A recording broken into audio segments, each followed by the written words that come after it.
Mesdames et messieurs, salut. Je suis Dr Beka, phytothérapeute et expert chercheur en plan naturel. Je suis très content de retrouver ma nouvelle famille. Qui êtes-vous mes fans? Qui êtes-vous mes téléspectateurs? Vous qui me suivez tous les jours. Vous qui votez pour moi parfois quand il y a le sondage. Vous qui témoignez dans la rue, bouche à oreille, dans les médias, dans les journaux. Dr Beka a fait, on a vu. Je vous dis infiniment merci. Et en cette année 2022, je vais toujours rappeler que désormais les cliniques Beka sont en symbiose, c'est-à-dire médecine traditionnelle associée à la médecine moderne. Quand vous venez chez moi, au niveau du lancement, on va comme d'habitude, parce que c'est ça qui m'a donné le nom, mon expérience du terrain. Mais troisième, quatrième semaine, il faut faire un examen ou encore des examens de contrôle dans nos centres même pour essayer de voir si ce qu'on est en train de traiter est en train de s'améliorer. Aujourd'hui, on va travailler sur le thème de la faiblesse sexuelle parce que je constate que beaucoup ne comprennent pas réellement ou encore ne mesurent pas l'ampleur des dégâts que la faiblesse sexuelle peut causer. Toi, homme qui m'écoute à la maison, toi, femme qui m'écoute à la maison, si vous avez quelqu'un qui a ce problème de trouble d'érection, pendant la transition, réveillez la personne parce qu'il aimerait qu'il écoute très bien de quoi est-ce qu'il s'agit quand on parle de la faiblesse sexuelle. C'est un sujet qui crée tellement de dégâts.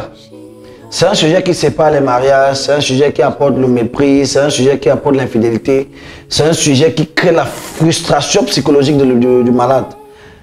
Dans ce nouveau numéro de Minute Santé, je vais vous parler de tout ce qui concerne la faiblesse sexuelle. Je m'y connais parfaitement et je suis un homme du terrain parce que j'ai soigné dans le monde entier, non seulement dans le Cameroun. J'aimerais que vous vous concentrez sur ce que je vais vous dire aujourd'hui. La faiblesse sexuelle est un trouble d'érection, tout simplement. À partir du moment où vous ne parvenez pas à maîtriser votre érection, vous êtes en présence ou encore vous êtes victime d'une faiblesse sexuelle. Ne confondez donc plus la faiblesse sexuelle à l'éjaculation précoce. L'éjaculation précoce est un très bon fonctionnement du moteur érectile, sauf que c'est non contrôlé. Voilà la différence, ce n'est pas la même chose. Maintenant, quels sont les types de faiblesse sexuelle? Nous avons 3 types de faiblesse sexuelle.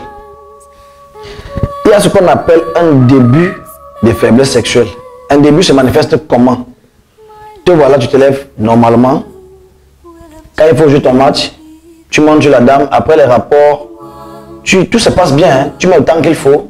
Mais quand tu éjacules, c'est fini. Même si la mère te fait encore quoi, tu ne te lèves plus. Tu as un problème de début de faiblesse sexuelle parce que là, tu as quand même pu tirer ton premier but, même comme le souffle est fini. C'est pas bon. Le deuxième, c'est quoi? Faiblesse sexuelle avancée. Quand on parle d'avancée, c'est quoi? Ça veut dire le gars se lève bien, il peut faire les préliminaires, il peut essayer de caresser sa concubine, bien sa femme, mais au moment de la pénétration, il n'est pas lui-même. Au moment de la pénétration, le gars, il baisse le niveau. Il est presque faible. Il faut qu'il se batte avec du doigt ou bien il faut que la dame encore le touche comme il faut pour qu'il s'excite au maximum. Il faut doubler la masturbation passive et active pour que le gars se réveille. Là, le danger s'annonce déjà. C'est une faiblesse sexuelle avancée. Il faut rapidement intervenir. La troisième phase, donc, qui est la plus fatale, c'est ce qu'on appelle faiblesse sexuelle chronique. Quand tu vas voir un gars, il ne se lève même plus. Il ne se lève même plus. Tu blagues, il va dire que non, c'est la fille là, je l'avais laissé, elle est partie m'attacher le marabout, ils ont tué mon pénis. Ce n'est pas ça. Vous avez eu la première phase, vous avez négligé, deuxième phase, vous avez négligé, et puis vous tombez dans la troisième phase qui est fatale. C'est de ça qu'il s'agit. Vous allez voir, monsieur, il est là. La femme fait tout ce qu'une femme peut faire sur un homme pour qu'il s'excite. Il est là, il ne parvient pas. Lui-même, il est frustré. Il ne comprend pas ce qui lui arrive. Voilà donc les 3 types de faiblesse sexuelle dont nous sommes victimes tous les jours. Quelles peuvent être les causes de la faiblesse sexuelle? Nous avons ce qu'on appelle la masturbation passive. Parce qu'il y a 2 types de masturbation, active et passive. Deuxième dégât, le non-nettoyage de la ceinture rénale. Quand tu es sexuellement actif, il faut faire l'effort de toujours entretenir ta ceinture rénale. Sinon, la saturation de la glaire dans la ceinture rénale va te créer et entraîner une très forte faiblesse sexuelle qui plus tard va gâter la qualité de ton sperme. Une autre cause encore.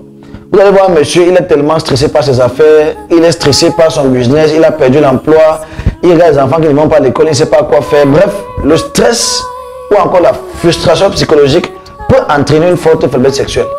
Pour le moment, je reste encore dans le cas de la faiblesse sexuelle. Voilà. J'ai dit c'est un trouble d'érection. Et une autre quatrième cause peut être quoi? L'excès de caféine. Tu vas voir un monsieur, le café c'est son devant derrière. Je ne sais pas si c'est un problème de finance ou c'est un problème d'alimentation, je ne sais pas trop. L'excès de caféine fragilise la qualité, la puissance des reins. Les reins ont pour rôle de produire les globules rouges, filtrer les déchets du sang et envoyer par la miction ce qu'on appelle les urines. Donc quand vous jouez avec les reins, moi je ne sais pas si vous connaissez de quoi est-ce qu'il s'agit. Voilà les causes. Vous allez voir un autre, quand il veut uriner, il serre les urines, il croit qu'il est trop fort. Tu es en train de tuer ton moteur sexuel, mon frère. Quand tu sens l'excitation urinaire, va uriner. C'est le seul déchet qui doivent dégager. Voilà. Donc voilà à peu près quelques causes qui entraînent ce que vous appelez aujourd'hui la faiblesse sexuelle. Et quand tu sens que tu as un problème de début de faiblesse sexuelle, réagis rapidement. Cours vers le médecin traditionnel ou conventionnel qui t'inspire. Parlons donc des conséquences de la faiblesse sexuelle. Quelles peuvent être les conséquences quand vous avez un problème de faiblesse sexuelle? Te voilà à la maison, tu es avec madame, tu es victime de la faiblesse sexuelle. Imagine donc qu'en plein froid, plein pluie de 22h, 23h, la mère veut que tu passes sur elle comme jamais.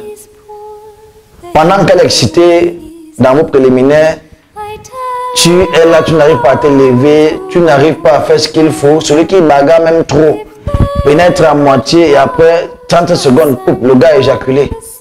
Lui, quand il se couche derrière la mère a une façon de te regarder. Dans le regard, tu comprends deux choses. Qu'est-ce que je peux faire de ce monsieur? Qu'est-ce qui lui arrive? Elle va t'accuser d'abord innocemment. Ah, celui qui est passé, c'est l'autre. Il a se mettre à l'aise là-bas, ici, il vient me négliger. Ça, c'est la première option d'abord qui vient dans la tête de toutes les femmes. Je crois que vous, moi, on se comprend. Et puis, nous devons penser que, mais qu'est-ce qui se passe? Je ne suis pas l'enfant de quelqu'un, je n'ai pas trop bonheur.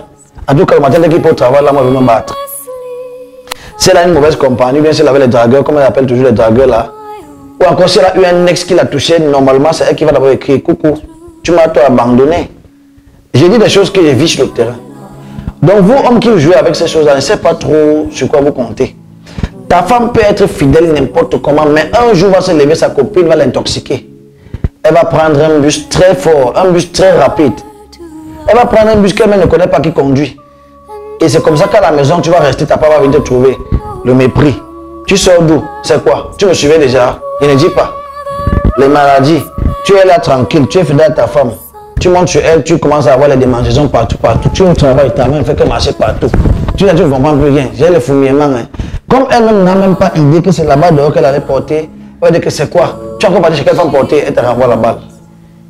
Tu vas avoir une autre sort. Comment c'est que tu ne l'entretiens pas sexuellement normalement? Qu'est-ce qu'elle fait? Elle marche de gauche à droite pour chercher celui qui va bien la toucher. C'est comme ça qu'elle te ramène ce qu'on appelle un bâtard à la maison. Elle vient avec un fardeau. Toi, tu ne connais rien. Tu es son mari. Chérie, je suis enceinte. Tu prends charge d'un enfant qui ne t'appartient pas à cause d'un premier nettoyage de reins qu'il fallait faire. Tu prends charge d'un enfant qui ne t'appartient pas. Toute ta vie, tu écris ton nom, le nom du père. Tu es content de mettre. On fait le voir bébé. Tu payes la boisson. Tout le monde boit. Ce n'est pas ton fils. Réveillons-nous, réveillons nos consciences. C'est un peu très gênant quand je constate que dans mes bureaux, tous les jours, je reviens sur les mêmes plaintes. Il y a des femmes qui viennent dans mes bureaux et disent que, donc, mon mari a fait sexuel, pardon, je ne sais pas, je n'ai pas venu tromper, il peut faire comment? Voilà les dames fortes. Et toi, dame qui m'écoute, au lieu d'aller de gauche à droite, pavaner comme vous faites souvent là, marchez pour vos maris. Quand l'émission passe comme ça, filme même, il rentre, tu lui montres. Hein? Moi, je ne sais pas ce que vous cherchez. Quand vous partez dehors là, vous courez des risques. Parce que l'homme qui sait que tu es marié va te prendre comme une roue de secours, comme on dit souvent. Hein? Faites très attention. Surtout vous qui vivez avec vos hommes dans la même maison, que 24 sur 24 dans la maison, là, faites attention. Quand vous partez dehors là, vous portez ce que vous ne maîtrisez pas, vous ramenez dans un couple déposé. J'ai eu un cas comme ça où la faiblesse sexuelle, après confession, a envoyé la femme dehors. La femme, elle allait prendre l'hépatite. Venir à la maison, partager à tous les 4 enfants. Parce qu'elle ne savait pas qu'elle est victime de l'hépatite. Partager à tous les 4 enfants. Et c'est très facile de partager l'hépatite. Parce qu'on va croire que c'est l'infusion sanguine, non. C'est le rapport sexuel, pas forcément. Rien qu'avec la salive, je prends un exemple. Voilà le jus que la mère achète. Elle prend, elle coupe, elle boit des pots sur la table. La femme vient porter aussi, il coupe, il met. Junior, viens aussi boire ta part, même bouche, tout le monde prend. Vous pensez que l'hépatite c'est quoi? Elle ne travaille pas la salive. Bon, quand elle prend ça, à la maison, la femme est victime. L'homme qui est toujours dehors dans son travail, les 4 enfants sont victimes. Quand ils arrivent dans le centre pour un problème d'hémorroïdes externe d'un des enfants, je vois les yeux, la qualité et autres, avec les symptômes et l'expérience que j'ai dit, madame, vous avez l'hépatite. Elle me dit non, il dit faites un examen d'hépatite. Quand elle fait, elle découvre que c'est positif, il dit que bon, faites dans toute la maison. Voilà comment tous les 4 enfants l'hépatite, la femme a l'hépatite, il n'y a que l'homme qui n'avait pas. Parce que pour prendre la maladie sexuellement, il faut qu'il y ait frottement. Il faut qu'il y ait frottement. Donc vous pouvez coucher avec un homme qui a le VIH, vous ne portez pas la maladie. C'est possible, c'est pas impossible. Mais je ne vous conseille pas de faire du n'importe quoi. Imaginez où la famille se retrouve, la pression psychologique que la famille subit à cause d'un problème de nettoyage des reins ou bien de filtration des sangs contre la saleté et autres. La faiblesse est une très mauvaise maladie, une très mauvaise défaillance. Et il y a encore une autre conséquence. L'homme même qui a échoué, là, quand il est couché, il est abattu. Parce qu'il se pose des questions, il dit, ah, je n'arrive plus à aider ma femme, à satisfaire ma femme. Qu'est-ce qu'elle va faire? Qu'est-ce qu'elle va dire? Au boulot, tu es frustré. Tu as toujours peur. Allô, tu es où? Je suis allé au marché. Tu fais quoi au marché? Rentre à la maison. Donc vous jouez une police inconsciente. Parce que vous avez peur qu'elle va aller à côté se mettre à l'aise. À tout moment, vous n'êtes plus stable. Au volant, vous conduisez, vous rêvez, vous garez. Allô, tu es où? Je suis à la réunion. Quelle réunion? Tant comme la réunion, vous devenez sauvage. Le comportement change. Chère dame, et comprenez-le aussi parfois que c'est la frustration psychologique. Lui-même sait qu'il est faible, mais ne sait pas quoi faire. Le boulot l'occupe, il est inconscient, il est négligent. Marchez pour vos maris, décantez leur situation et ne vous aventurez pas au hasard. Ton héritage, c'est la santé.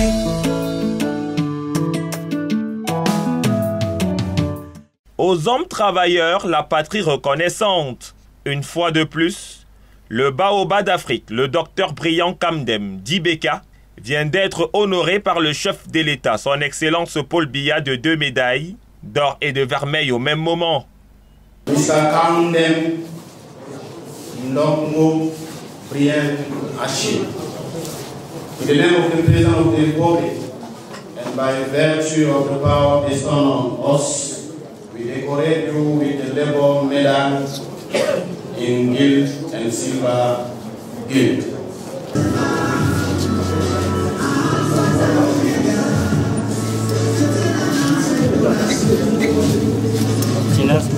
C'est bon, c'est pas bon.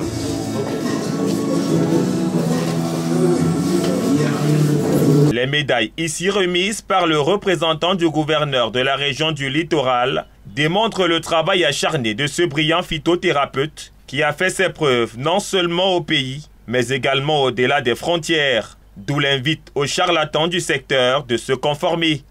Et nous avons saisi l'occasion pour dire aux différents praticiens de cette médecine traditionnelle de ne pas permettre aux charlatans d'entrer dans leur milieu, d'infecter leur milieu et de faire avec des professionnels qui sont prêts à accompagner le gouvernement dans le domaine de la santé.